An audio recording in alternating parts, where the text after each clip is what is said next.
오늘 우리에게 주신 하나님의 말씀은 빌립보서 2장 10절에서 20절 말씀입니다. 빌립보서 4장 10절에서 20절 말씀 봉독하겠습니다. 내가 주 안에서 크게 기뻐함은 너희가 나를 생각하던 것이 이제 다시 싹이 남이니 너희가 또한 이를 위하여 생각은 하였으나 기회가 없었느니라. 내가 궁핍함으로 말하는 것이 아니니라. 어떠한 형편이든지 나는 자족하기를 배웠노니 나는 비천에 처할 줄도 알고 풍부에 처할 줄도 알아. 모든 일 곧 배부름과 배고픔과 풍부와 궁핍에도 처할 줄 아는 일체의 비결을 배웠노라. 내게 능력 주시는 자 안에서 내가 모든 것을 할 수 있느니라. 그러나 너희가 내 괴로움에 함께 참여하였으니 잘하였도다. 빌립보 사람들아, 너희도 알거니와 복음의 시초에 내가 마게도냐를 떠날 때 주고받는 내 일에 참여한 교회가 너희 외에는 아무도 없었느니라. 데살로니가에 있을 때에도 너희가 한 번뿐 아니라 두 번이나 나의 쓸 것을 보내었도다. 내가 선물을 구함이 아니요 오직 너희에게 유익하도록 풍성한 열매를 구함이라. 내게는 모든 것이 있고 또 풍부한지라. 에바브로 디도편에 너희가 준 것을 받음으로 내가 풍족하니 이는 받으실 만한 향기로운 제물이요 하나님을 기쁘시게 한 것이라. 나의 하나님이 그리스도 예수 안에서 영광 가운데 그 풍성한 대로 너희 모든 쓸 것을 채우시리라. 하나님 곧 우리 아버지께 세세 무궁하도록 영광을 돌릴지어다. 아멘. 사도 바울이 감옥에 갇혔을 때 빌립보 교회 성도들은 바울이 감옥에서 조금이라도 편하게 지낼 수 있도록 물품을 구매해서 보내왔습니다. 또 사도 바울의 선교 사역을 돕는 일에 동참하고자 그들은 뜻을 모아서 여러 가지 선교 물품도 모아 보내었죠. 그것을 가지고 누가 왔는가? 에바브로 디도라고 하는 빌립보 교회 한 지도자가 그 모든 물품들을 가지고 사도 바울을 찾아왔던 것입니다. 이 빌립보서는 이 헌금과 헌물을 받은 사도 바울이 큰 감격과 위로를 얻고 그래서 빌립보 교회에 써보내는 감사의 편지이자 축복의 편지입니다. 이 말씀을 읽으면 우리는 사도 바울이 어떤 믿음과 신앙으로 이 땅을 살았나 하는 것을 볼 수 있고 또 성도들과 어떤 방식으로 관계를 맺으며 또 믿음과 신앙을 공유했는지 알아볼 수 있습니다. 이 빌립보서에서 나타난 이 사도 바울의 그 신앙의 한 모습, 또 사람들과 관계를 맺는 하나의 모습을 우리가 한 단어로 정의할 수 있는데요. 그것을 기쁨이다 이렇게 정의를 할 수가 있습니다. 사도 바울의 신앙과 믿음을 기쁨이라는 키워드로 바라보면서 오늘 우리가 처한 상황 속에서 어떻게 기뻐하며 살아가야 할지 생각해 보는 시간이 되기를 소망합니다. 어린아이들을 유심히 관찰해 보면 참 부러운 점 하나가 있습니다. 그게 뭐냐 하면 아이들은 기쁨의 문턱이 굉장히 낮다는 점입니다. 과자 하나 주면 기뻐하고요. 강아지 한 마리 보여주면 좋아하고요. 재미있는 표정 지으면 금세 웃습니다. 비눗방울 하나에도 세상을 다 가진 것처럼 즐거워하고 좋아하는 아이들의 모습을 볼 수 있죠. 아이들도 가끔 울 때가 있습니다. 그래서 우는 아이들을 보면 달래주고 싶죠. 그래서 울지 말라고 장난감을 주거나 사탕 하나 주거나 하면 아이들은 신기하게도 금세 눈물을 뚝 그치고 웃습니다. 일상의 작은 일들에서조차도 아이들은 호기심이 많죠. 그래서 그 호기심을 가지고 자신의 삶의 주변들을 신기하게 또 신비롭게 바라보면서 그 속에서 즐거움을 찾습니다. 이런 아이들의 어떤 기쁨 이런 것들은 굉장히 오래 지속이 됩니다. 청소년기까지 지속이 되는 것 같아요.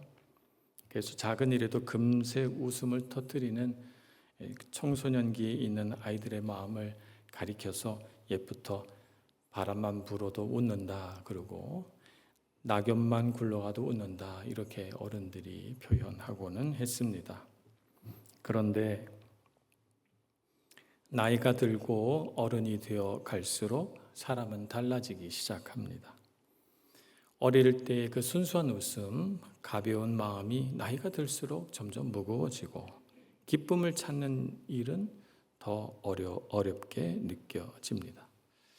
어른이 되는 거니까 이런 것들은 자연스러운 일이 아닐까 생각하면서 살아가지만 때로는 내가 이래도 되는 것일까 고민이 될 때도 있습니다. 웬만한 일에는 마음이 잘 바뀌지 않고요. 한번 우울감에 빠지게 되면 그 자리에서 잘 빠져나오지 못하고 계속 우울하게 돼 있어서 어떤 사람이 와서 위로도 하고 기분 전환도 시켜주려고 해도 잘 마음이 바뀌질 않아요. 심리학자들은 이러한 현상을 연구하다가 그것에 이름을 붙였는데요. 그것을 뇌의 습관화라고 이름을 붙였습니다. 어른의 뇌는 경험이 누적되면서 자신의 삶을 더 이상 특별하고 신비롭게 느끼지 못한다는 것입니다. 그래서 어린아이들처럼 일상의 작은 일들 속에서 즐거워하지 못한다라고 말하고 있습니다. 마음속에 어떤 게 있냐면 그럴 줄 알았어. 사는 게 뭐 다 그렇지 뭐. 이런 생각들이 가득 차 있어서 자신의 삶에 찾아오는 대부분의 일들을 당연한 것으로 받아들인다는 것입니다.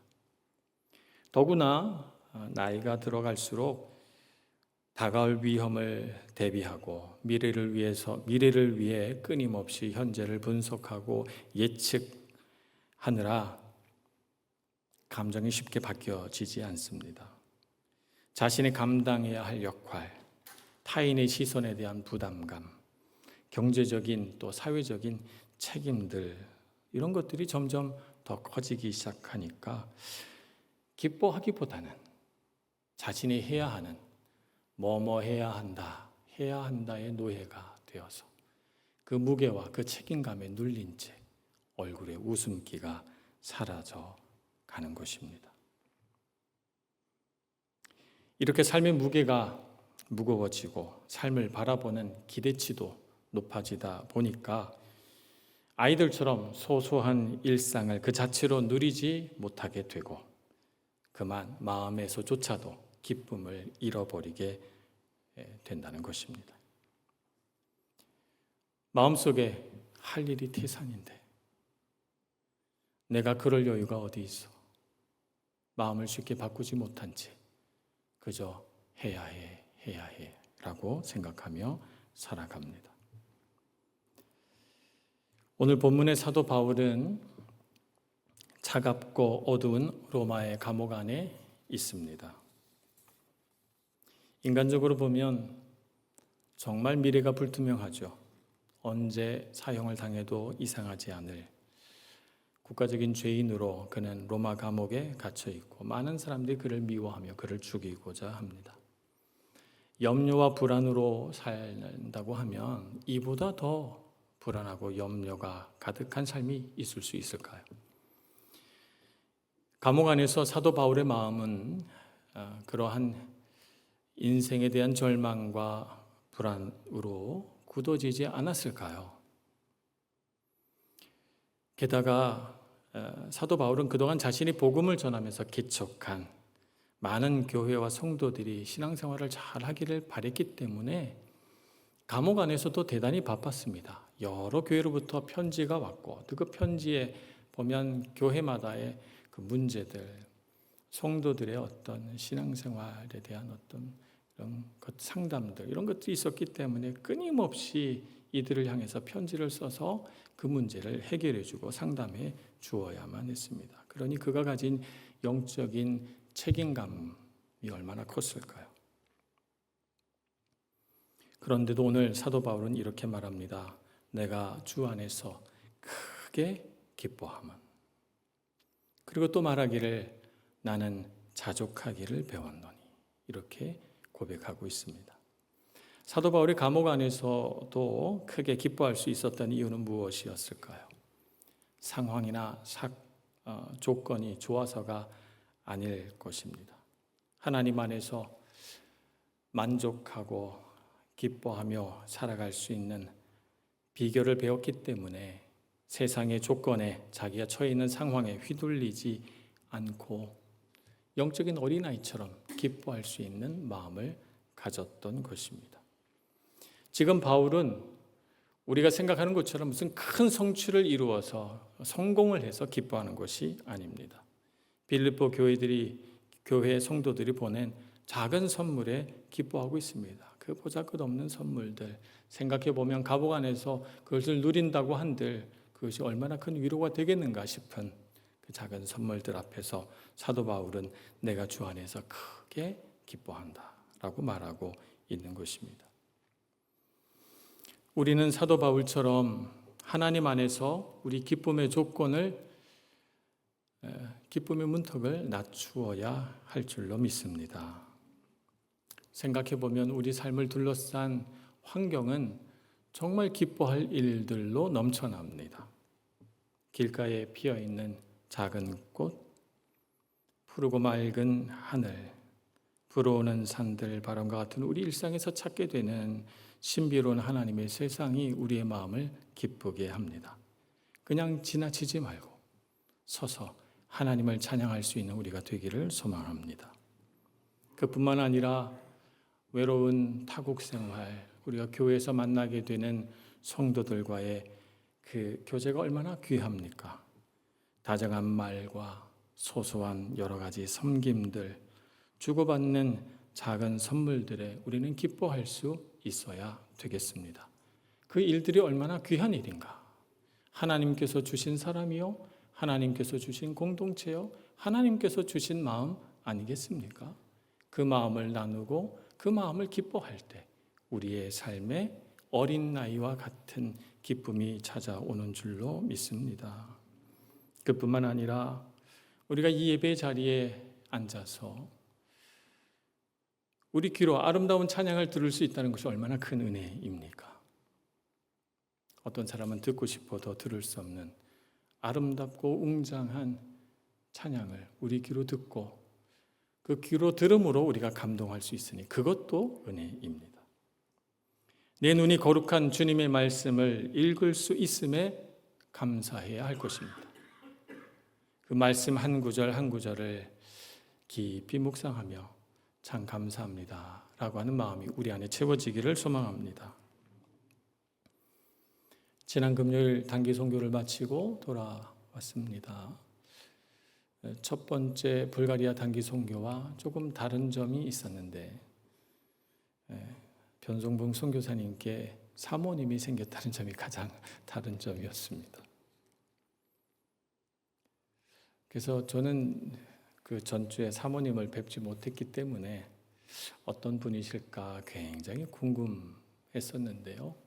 가서 만나보니까 어쩜 이렇게 어린아이같이 맑은 분이 계실까. 두 분이 연세가 다 60이 넘으셨는데 꼭 소년과 소녀가 만나서 사시는 것 같은 모습이었습니다. 아침 큐티 할 때 우리 팀만 큐티 하니까 안 나오셔도 되는데 굳이 한 구석 자리에 앉으셔서 열심히 말씀을 묵상하시고 그 말씀을 종이에다 쓰시고 또 그 말씀을 암송하시고 또 저한테 와서 자기가 쓴 그 글을 보여주시고 제 앞에서 또 암송을 해보시고 그런 모습을 보면서 저랑 처음 만났는데 어쩜 이렇게 어린아이같이 저한테 이 말씀에 대한 기쁨이 넘쳐나는 거예요. 참 제가 연세 드신 분에게 이렇게 말씀 죄송하지만 사랑스러웠습니다. 어쩜 이렇게 소녀같이 맑고 어린아이같이 순수하고 하나님 말씀 사모하는 마음이 이렇게 기쁠까? 나도 저렇게 돼야 될 텐데 라고 하는 생각을 해보았습니다. 우리도 하나님 앞에서 어린아이가 되기를 소망합니다. 우리 마음속에 참 좋다, 감사하다, 기쁘다 이 마음을 품고 살아가기를 소원합니다. 마음에 품을 뿐만 아니라 우리 입술로 표현해 보아야 되겠습니다. 오늘 하루만이라도 말이죠. 그래서 여러분 오늘 식사 구역이 사론노 구역이죠. 네, 무조건 맛있다고 해야 됩니다. 네, 아 맛있다, 아 좋다. 오늘 날씨가 덥다 보니 에어컨을 다 이제 오늘 제가 알기로는 정혜자 집사님 아침 8시부터 튼 걸로 알고 있는데요. 덥죠 그래도요. 부채질 하시는 분이 많아요. 그래도 우리는 참 좋다. 우리 와서 예배할 수 있어서 참 좋다. 예배가 좋고 사람이 좋고 하나님이 좋고 참 좋다. 그리고 감사하다. 어찌 이리 감사할까? 마음에 감사가 넘치는 우리 모두가 되기를 소원합니다. 영국의 문학가이자 또 신학자였던 C.S. 루이스는 이런 말을 한 적이 있습니다. 어른이 되면서 어린아이 시절의 미숙한 일들을 버렸지만 어린아이처럼 기뻐할 수 있는 능력까지 버려서는 안 된다. 이렇게 말씀하셨고, 독일의 신학자이자 스위스에서 목회를 하셨던 칼바르트 목사님은 이렇게 책에 기록했습니다. 하나님 앞에서 성도가 된다는 것은 영원한 어린아이가 되는 법을 배우는 것이다. 자신의 힘으로 바로 서려는 어른의 자만을 내려놓고 오직 아버지의 손을 잡는 법을 배워야 한다 라고 말씀하셨습니다. 예수님도 마태복음 18장 3절에서 이렇게 말씀하셨죠. 이르시되 진실로 너희에게 이르노니 너희가 돌이켜 어린아이들과 같이 되지 아니하면 결단코 천국에 들어가지 못하리라. 어린아이가 되기를 소망합니다. 하나님 아버지만을 바라보는 어린아이의 그 순수한 마음으로 우리의 신앙이 회복되기를 소원합니다. 그래서 일상의 작은 일들 속에서 하나님의 사랑과 은혜를 바라볼 줄 알고 발견할 줄 알고 그분의 섭리와 인도하심을 기뻐할 수 있는 우리 모두가 되기를 간절히 소원합니다. 이렇게 바울이 자족하며 기뻐할 수 있는 비결, 어린아이가 되는 것이다 라고 말씀을 드렸는데 여기서 한 단계 더 깊이 들어가 보겠습니다. 그가 누렸던 기쁨은 사실은 그의 삶의 모든 형편을 주관하시는 하나님께서 자신의 아버지가 되심을 온전히 믿었기 때문에 기뻐할 수 있었습니다. 하나님께서 아버지가 되어주신다는 사실을 신뢰하고 믿지 않는다면 기쁨이 있을 수 있겠습니까? 아이들이 작은 일에도 기뻐할 수 있는 이유가 있다면 이 아이들이 자신을 돌봐주는 부모를 온전히 신뢰할 수 있기 때문입니다. 신뢰할 만한 자녀들을 정말 사랑해주는 부모 밑에서 자라는 아이들 중에 내일 뭐 먹고 살지? 내일 먹을 게 없으면 어떡하지? 라고 하는 걱정을 하느라고 오늘 자신이 누려야 할 기쁨을 놓치는 아이들이 있습니까? 제가 말을 너무 어렵게 했어요. 신뢰할 만한 부모 밑에서 크는 아이들은 내일 뭐 먹을까 걱정하지 않아요. 신뢰하죠. 엄마 아빠가 알아서 다 해줄 줄. 옷이 필요하면 옷 사주고 먹을 게 필요하면 먹을 거 사주고 학교 가야 되면 학교 가게 해주고 다 해줄 줄 알아요. 그러니까 일상의 그 소소한 일들을 다 기쁘게 누릴 수가 있는 거죠. 우리도 그렇습니다. 아이들이 부모의 품 안에서 안전하다고 느끼기 때문에 일상의 많은 일들을 기뻐할 수 있는 것처럼 오늘 우리도 하나님을 아버지로 믿기 때문에 그분의 능력 안에서 우리가 누리는 그 모든 것들이 다 잘 될 줄 믿고 그분을 신뢰함으로 기뻐할 수 있는 줄 믿습니다. 그래서 13절 말씀에 내게 능력 주시는 자 안에서 내가 모든 것을 할 수 있느니라 하는 말씀은 어쩌면 우리가 익히 알고 있는 뜻과는 다르게 해석해야 될지도 모르겠습니다. 이 말씀을 어떤 사람들은 내가 원하는 것, 내가 이루고 싶은 것을 다 이루어낼 수 있다라고 하는 성취의 뜻을 담은 말로 해석을 합니다만 오늘 문맥에 따르면 그렇지 않습니다. 어떤 환경과 처지, 그것이 설령 고난일지라도 때로는 풍부 가운데 놓여 있을지라도 하나님을 신뢰함으로 그 모든 상황 안에서 내가 능력 있게 살 수 있다라고 하는 말로 읽어야 된다는 것입니다. 안심하고 살아가도 된다, 걱정하지 말라라고 하는 의미의 말인 것이죠. 빌립보에서 처음 복음을 전할 때 바울은 귀신 들린 여종을 고쳐주었다가 곤욕을 치른 적이 있습니다. 귀신 들린 사람을 고쳐 놓았으니까 칭찬받을 일이지 않습니까? 그런데 칭찬은커녕 미움을 받아서 그는 채찍질을 당하고 죄인처럼 감옥에 갇혀서 손과 발에 착고를 메었으니 이 얼마나 억울하고 속상한 일입니까? 그런데 그 밤에 바울과 실라는 감옥 안에서 하나님을 찬양하고 주님의 이름을 높이며 기도하기 시작합니다. 이것이 어떻게 가능했을까요? 하나님의 인도하심과 그분의 사랑을 온전히 신뢰하지 않고서는 찬양과 기도가 나올 수 없습니다. 자신의 상황이 이렇게 억울하고 분한 상황에 있음에도 불구하고 하나님은 여전히 뜻이 있으셔서 이렇게 인도하신 줄 믿고 그는 믿음으로 찬양하고 믿음으로 기도했던 것입니다.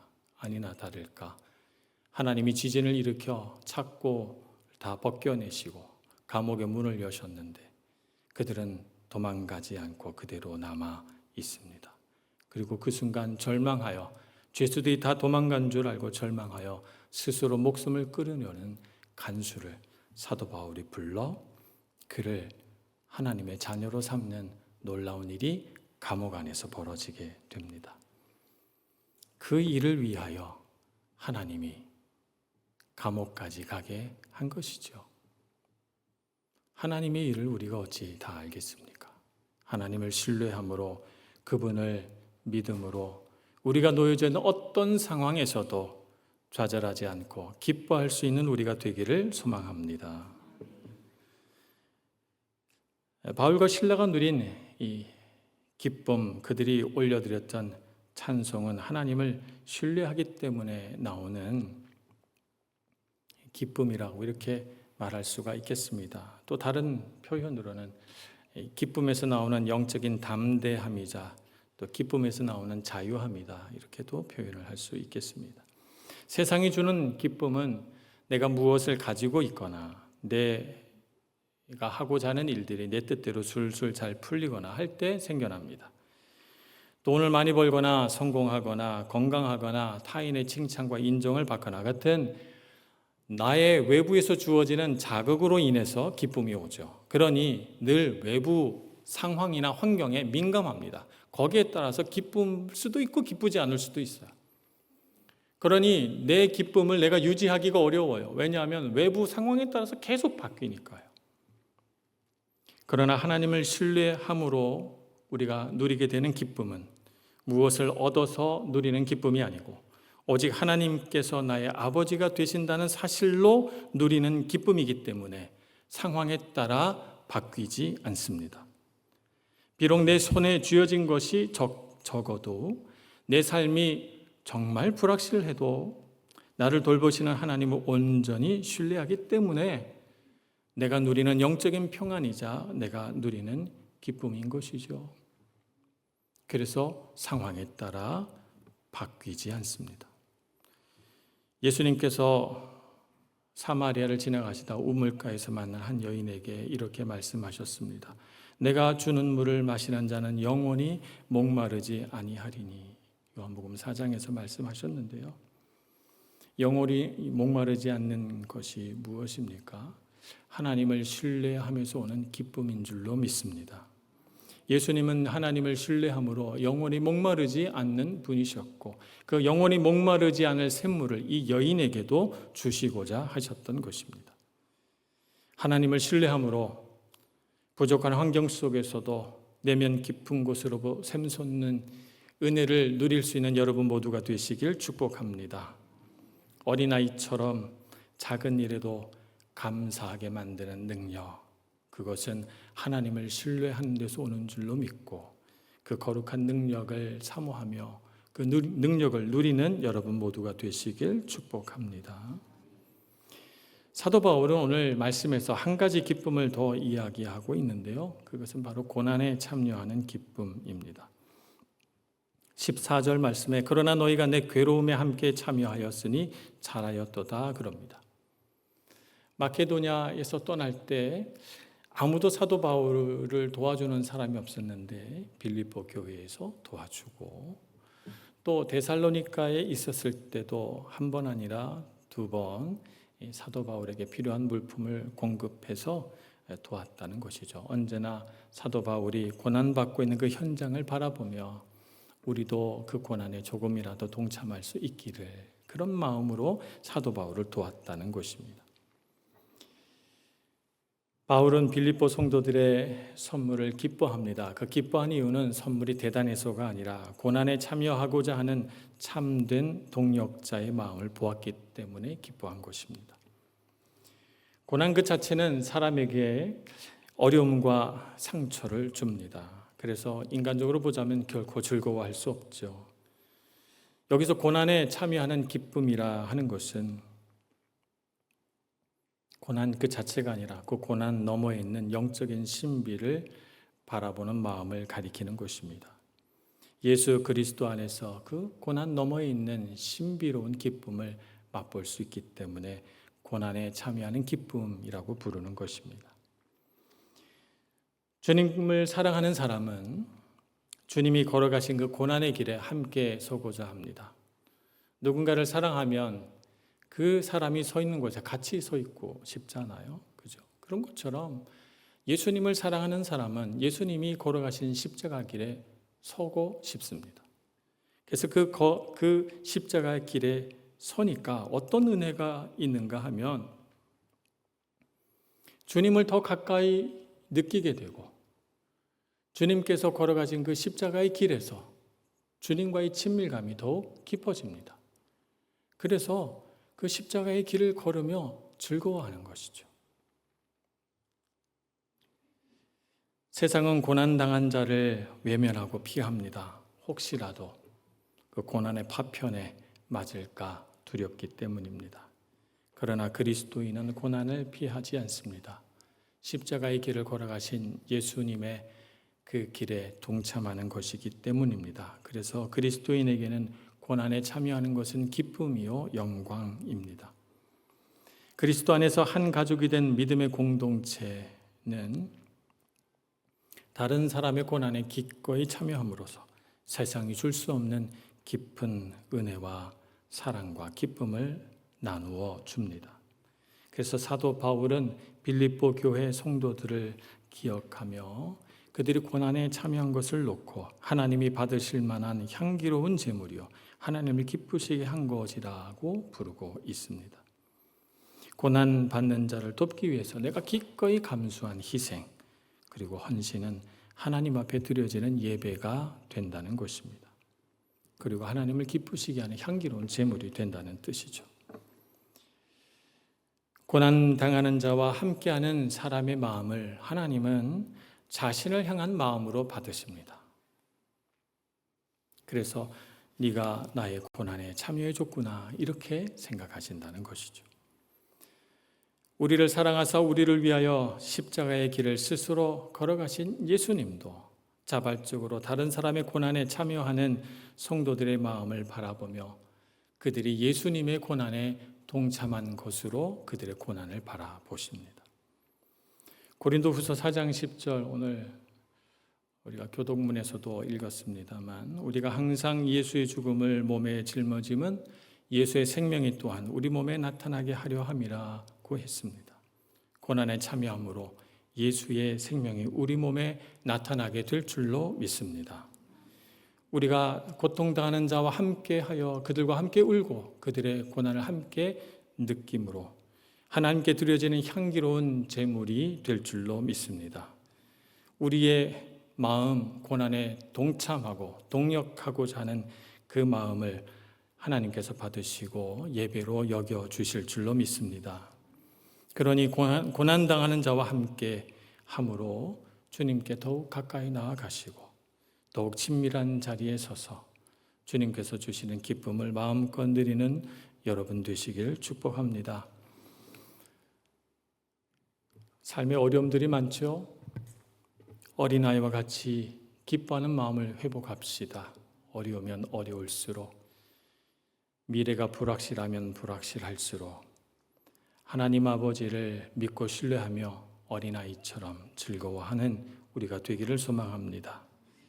우리의 삶에 주어진 하나님의 사랑이 얼마나 큰지 마음에 새기고, 그 사랑 안에서 나보다 더 힘든 자, 나보다 더 어려운 사람을 찾아 그 고난의 자리에 섬으로 예수의 생명을 함께 누리는 저와 여러분 모두가 되기를 간절히 소원합니다. 기도하겠습니다.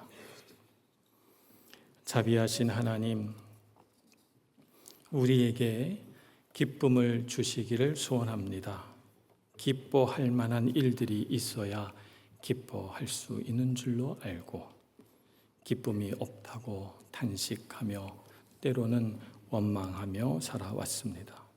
그러나 주님, 하나님 아버지께서 우리 곁에 계심으로, 예수 그리스도께서 우리를 위하여 죽으심으로 우리에게 얼마나 큰 은혜와 사랑이 있는지를 알고, 그 사랑 안에서, 그 은혜 아래에서 기뻐하는 우리가 되게 하여 주옵소서.